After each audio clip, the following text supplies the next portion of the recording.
Son receitas escritas a man que recollen os pasos e tamén os segredos de moitos dos pratos que saen dende sempre das cociñas das nosas avoas. Hoxe foron seguidas polo alumnado do Centro Carlos Oroza. Detrás de cada receta hai unha historia.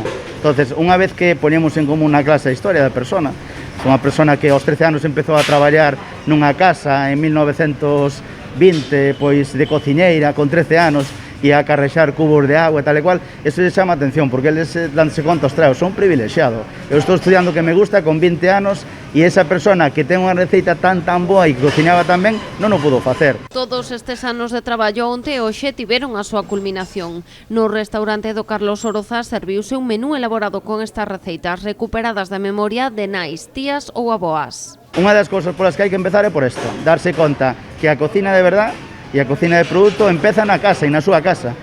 Estes rapaces que teñen ainda avoas que cociñan e que vamos o domingo a comer a casa da avoa, teñen que dar conta que detrás desa comida que tanto lles gusta hai algo.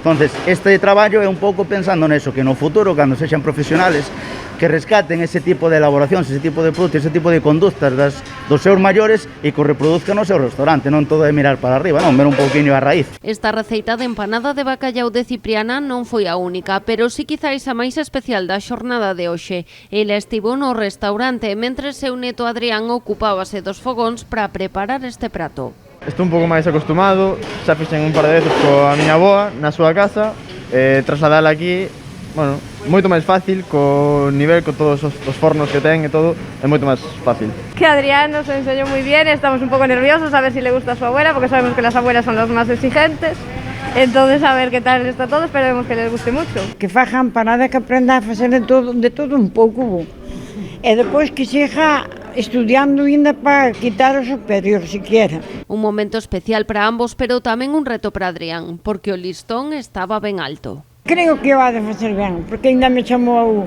cando foi ayer á noite a abuela, que lle botabas, e digo eu, mira, que sea boa fariña, de boa calidad, o bacalao tamén bo aceite, e pois un rostido de cebola con aceite e pimentos, e de todo algo. Grazas a esta actividade, el xa coñece os segredos para facer a típica empanada de bacallau da súa avoa, que a partir de agora quedará conservada para sempre neste receitario tan especial do Carlos Oroza.